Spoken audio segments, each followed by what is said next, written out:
This is the news in brief from the United Nations. The UN Human Rights Chief, Volker Turk, called on Tuesday for the urgent de-escalation of tensions in the Democratic Republic of the Congo, or DRC.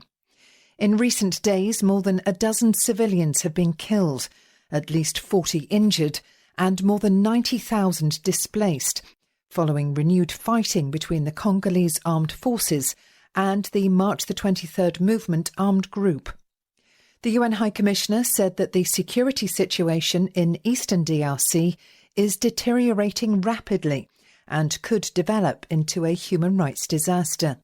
He urged all sides to protect civilians in line with international human rights law and international humanitarian law, and he insisted that humanitarian access and safe passage out of areas affected by hostilities must be allowed for all those in need. Mr. Turk also expressed concern about a resurgence in hate speech targeted at people based on their ethnicity, as well as a rise in misinformation, disinformation, and negative rhetoric against UN peacekeepers stationed in DRC. Although devastating floodwaters have continued to recede in many flood-affected areas across Pakistan, around 8 million people are still in need of essential health assistance. That's the message on Tuesday from the World Health Organization, or WHO.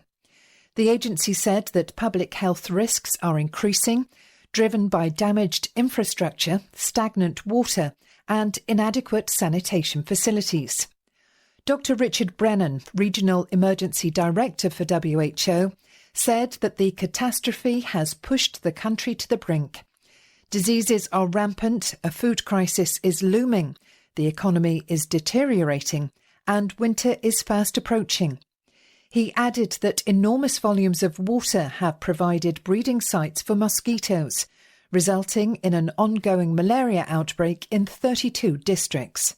Other health threats include increasing cases of diarrheal diseases, an ongoing dengue fever outbreak, measles, and diphtheria. Among the biggest concerns are the high rates of severe acute malnutrition, especially in children under the age of 5 years. Access to safe water and sanitation remains limited, with people using contaminated water for household consumption. Pregnant women need access to clean and safe delivery services. WHO needs $81.5 million to respond to the health crisis in Pakistan. And finally, 3 militiamen have been found guilty of war crimes and crimes against humanity over their role in a massacre in the Central African Republic, CAR, in which 46 civilians were killed. The men were tried at a UN-backed special criminal court in its first ever trial. The court heard that in May 2019, civilians in the villages of Kunjili and Lemuna in the north of the country were attacked by members of the 3R group, which stands for Return, Reclamation and Rehabilitation.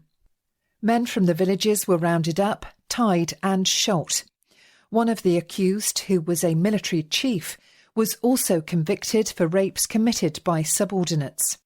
One of the militiamen was given a life sentence, while the 2 others were sentenced to 20 years in prison each. Nikki Chadwick, UN News. This is the news in brief from the United Nations. Temperatures in Europe have increased at more than twice the global average over the past 30 years, the highest of any continent in the world, according to a report released Wednesday by the World Meteorological Organization, or WMO. It shows that as the warming trend continues, exceptional heat, wildfires, floods, and other climate change impacts will affect society, economies, and ecosystems. The State of the Climate in Europe report focused on last year and provides information on rising temperatures, land and marine heat waves, extreme weather, changing precipitation patterns, and retreating ice and snow. High-impact weather and climate events led to hundreds of fatalities, directly affected more than 500,000 people, and caused economic damages exceeding $50 billion.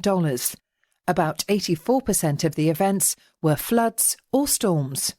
With just a few days to go before the opening of the UN Climate Change Conference, The UN Human Rights Chief has issued an open letter, calling for human rights to be at the heart of efforts to tackle climate change. High Commissioner Volker Turk warned on Wednesday that our right to life is being threatened by insufficient action in the face of the climate emergency. He said that the COP27 climate change conference in Egypt is critical for people's effective enjoyment of human rights around the world, not just in the years to come, but now, adding that people are losing their homes, their livelihoods and their lives. And we see that how important it is in COP27 that agreements are reached that move us ahead on climate financing, on loss and damage, but also that put us away from the trajectory that we are on now that could see the rise in temperature of 3 degrees. You can imagine what this means, even in the lifetime of our children, because many parts of the world will become uninhabitable as a result, and that's disastrous for human rights. Mr. Turk said that disasters such as the recent flooding in Pakistan are destined to become a recurring nightmare for people across the world if dramatic, rights-based action isn't taken to respond to global warming.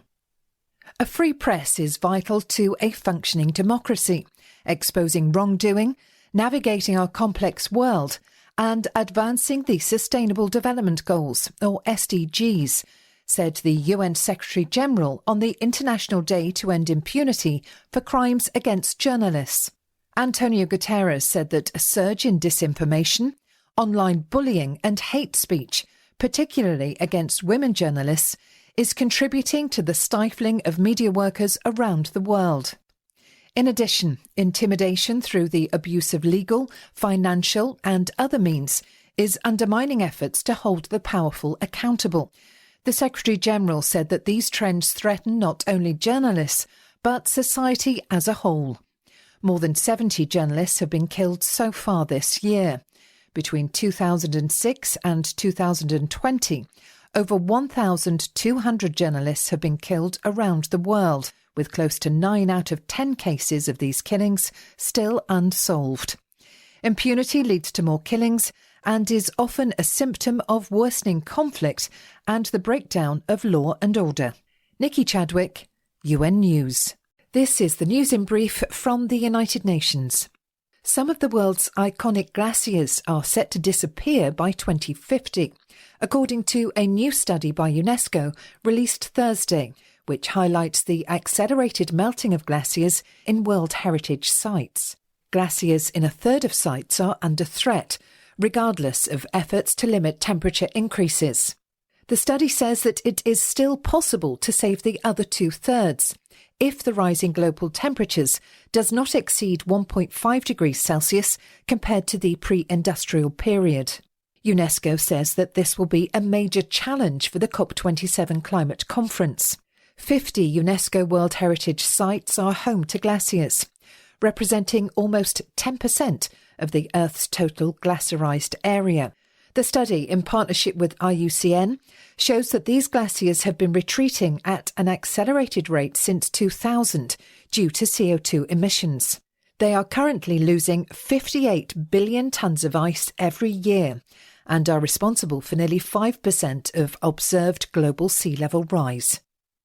The number of reported disease outbreaks and climate-related health emergencies in the Greater Horn of Africa have reached their highest ever level this century, deepening a health crisis for 47 million people there, already facing acute hunger.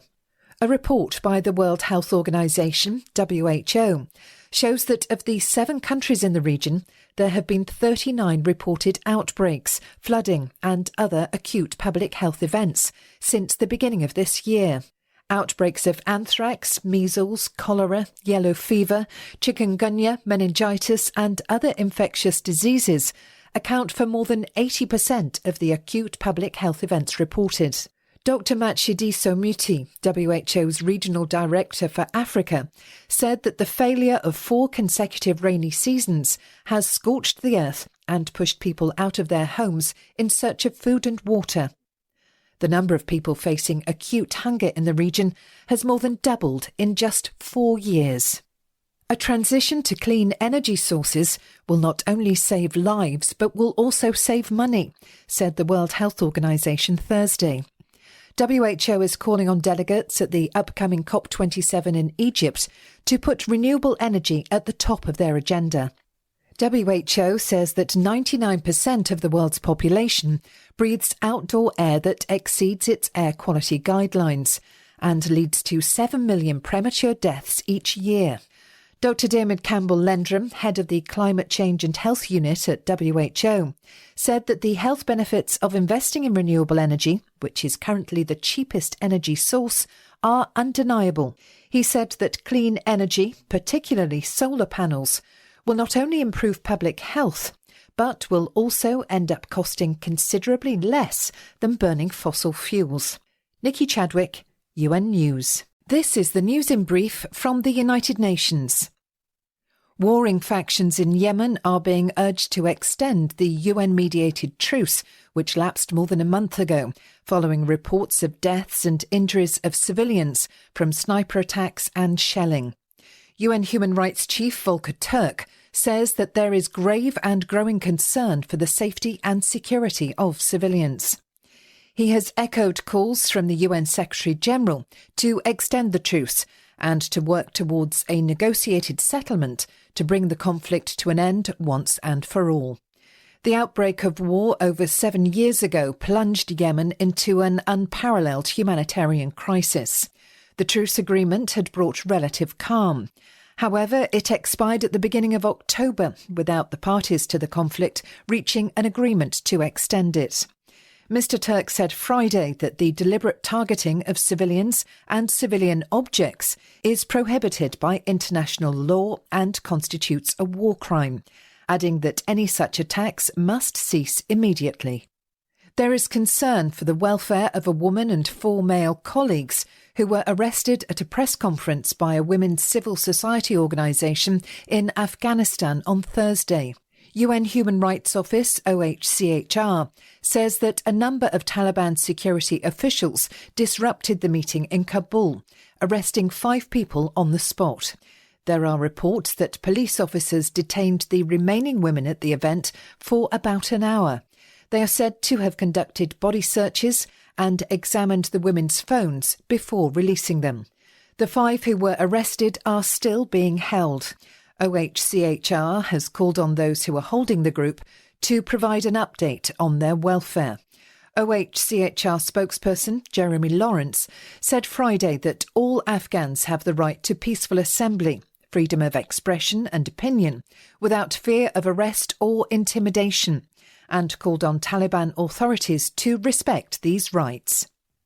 As world leaders gather at the UN Climate Change Conference COP27 in Egypt, the UN World Food Programme, WFP, is calling for urgent action to make vulnerable communities living on the front lines of the climate crisis in Pakistan and other climate hotspots more resilient.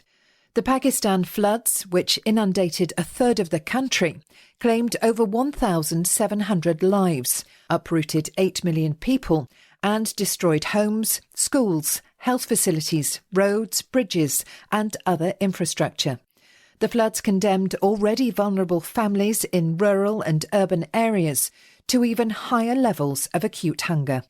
The floods in Pakistan provide ample evidence of how the climate crisis is devastating lives, livelihoods and infrastructure, said Chris Kay, WFP's country director in Pakistan, adding that Pakistan and other countries on the front line will continue to experience more extreme climate shocks if communities are not prepared. Nikki Chadwick, UN News.